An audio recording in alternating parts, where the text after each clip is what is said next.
Allez, imaginez la scène. Lundi, 6 heures du mat. La ligne de production principale est à l'arrêt complet. Et là, un silence qui coûte une fortune à chaque seconde qui passe. Le premier diagnostic tombe, toujours le même. C'est un problème moteur. Mais en réalité, ça, ce n'est que le tout début de l'enquête. Thierry a tout à fait raison. Parce que quand on dit moteur, beaucoup s'imaginent une simple boîte en métal. Mais non, c'est bien plus que ça. On parle d'un système, d'une véritable chaîne de puissance où chaque maillon compte. Le moteur, finalement, ce n'est que le muscle. Et c'est là toute la question. Est-ce qu'on est juste là pour changer une pièce ou est-ce qu'on doit analyser tout un écosystème ? C'est exactement ce qu'on va voir ensemble. Comprendre cet écosystème, c'est ce qui fait la différence. Ça vous fait passer du statut de changeur de pièces à celui de technicien supérieur. Quelqu'un qui est capable de diagnostiquer, d'optimiser et surtout de fiabiliser une installation. Bon, rentrons dans le concret. Sur le terrain, soyons clairs. Dans 9 cas sur 10, quand on parle d'un moteur, on parle de celui-là, le moteur asynchrone triphasé. C'est notre bête de somme, notre cheval de trait. Il est robuste, il est simple, il est standardisé. Bref, il fait le boulot. Point. Et s'il domine autant, ce n'est pas un hasard. Son rapport coût-performance-fiabilité reste tout simplement imbattable pour l'immense majorité des applications. Mais attention, sa simplicité n'est qu'apparente. Elle cache une physique assez élégante. Et en comprendre les bases, même sans rentrer dans les équations complexes, c'est ce qui vous donnera un avantage sur le terrain. Alors, la question c'est comment ça tourne sans qu'il y ait de contact physique entre la partie fixe, qu'on appelle le stator, et la partie mobile, le rotor. Eh bien c'est là toute la magie de l'induction électromagnétique. Le courant qui arrive dans les bobinages du stator crée un champ magnétique qui tourne. Ce champ tournant, en balayant les barres du rotor, va y générer un courant. Par induction, ce nouveau courant va lui-même créer son propre champ magnétique. Et c'est l'interaction entre ces deux champs, une sorte de course-poursuite magnétique, qui va créer un couple, une force, et donc faire tourner le moteur. Et toute cette physique, elle se traduit par une performance très très concrète. Regardez cette courbe. Pour moi, c'est la carte d'identité du moteur. C'est elle qui nous dit tout. Vous voyez ici, à vitesse 0, c'est le couple de démarrage. C'est sa capacité à arracher la charge, à la mettre en mouvement. C'est crucial pour un convoyeur qui est plein à craquer. Ensuite, il atteint son couple nominal. Ça, c'est son régime de croisière, là où il travaille le mieux. Et enfin, vous avez le couple maximal, sa réserve de puissance pour encaisser une surcharge passagère, comme un gros bloc qui arrive dans un broyeur, par exemple. Le gros souci, c'est le démarrage qu'on appelle direct. En gros, on balance toute la sauce d'un seul coup. J'ai vu des ateliers entiers où les néons clignotaient juste parce qu'un gros compresseur se mettait en route.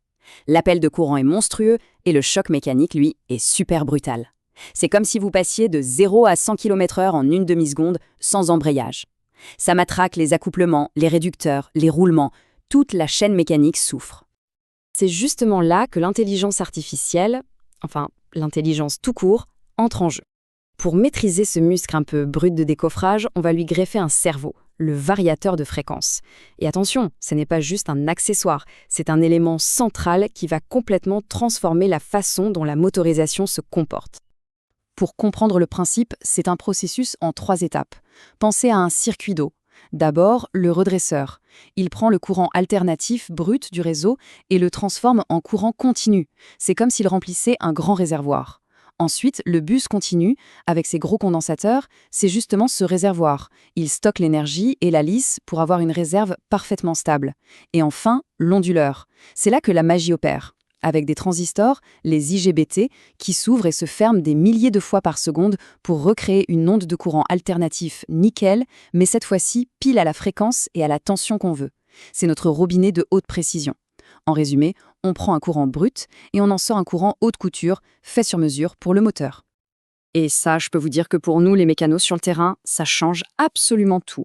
Fini les démarrages à l'arrache, on programme des rampes d'accélération, des rampes de décélération toutes douces qui préservent les pignons. On peut limiter le couple pour ne pas casser un équipement fragile. Et le variateur, il surveille le courant en permanence, bien mieux qu'un simple petit disjoncteur thermique. Il protège le moteur, oui, mais il protège surtout toute la mécanique qui est derrière. Et ça veut dire moins de casse et donc moins d'arrêt de production. C'est ça le nerf de la guerre. Bien. Maintenant, passons à la phase cruciale, le diagnostic. Une machine, elle tombe rarement en panne du jour au lendemain sans prévenir. Elle envoie des signaux, des symptômes. Apprendre à les écouter, à les interpréter, c'est vraiment le cœur de la maintenance préventive. Le tout premier indice, c'est souvent le bruit. Il faut vraiment éduquer son oreille. Vous entendez un grondement sourd ou un sifflement aigu qui augmente quand la vitesse monte? Ça, c'est les roulements qui sont en train de fatiguer, à 99%. C'est un bruit d'usure, un bruit mécanique. Un petit truc de pro, coupez la lime du variateur et laissez le moteur finir sa course en roue libre. Si le bruit continue, c'est bien mécanique. S'il s'arrête net, l'origine est électrique. C'est exactement ça. Parce qu'il y a cet autre bruit, très différent. Un bourdonnement assez grave, un bzzz, qui peut même changer de tonalité en fonction de la charge du moteur. Ça, c'est typiquement un bruit d'origine électrique. La cause, ça peut être des harmoniques, en gros des parasites électriques générés par le variateur, ou alors un déséquilibre dans l'alimentation. La source n'est pas du tout la même, donc la solution non plus. Et avant même de sortir le multimètre ou la pince en périmétrique, votre premier réflexe aujourd'hui, ça doit être d'aller interroger le cerveau, c'est-à-dire le variateur. C'est devenu la boîte noire de la machine, il enregistre absolument tout. La moindre surcharge, la surtension, la perte de phase. Il vous donne accès à tout l'historique des défauts et aux valeurs en temps réel. Savoir naviguer dans les menus d'un variateur et interpréter son journal de défauts, c'est devenu une compétence aussi fondamentale que de savoir se servir d'un pied à coulisses. Rien qu'en analysant ces données, vous avez déjà fait la moitié du diagnostic. L'autre symptôme clé, c'est un échauffement anormal. Bien sûr, on peut le sentir en posant la main dessus avec précaution, mais il faut être plus précis. Et ce chiffre-là, 155 degrés Celsius, il faut le graver dans votre tête. C'est la température maximale au point le plus chaud du bobinage qu'un moteur standard de classe d'isolation F peut supporter. Si on va au-delà, on crame le vernis isolant des fils de cuivre et c'est irréversible. Un moteur qui chauffe, c'est soit qu'il force trop à cause d'un problème mécanique, soit qu'il est mal ventilé. C'est un signal d'alarme qu'il ne faut jamais ignorer. Bon, on a posé notre diagnostic. Il faut intervenir. Et là, attention, le ton change complètement. L'urgence de la production, la pression du chef, du client, tout ça, ça passe au second plan. La seule priorité absolue, c'est la sécurité. C'est très simple et on ne le répétera jamais assez.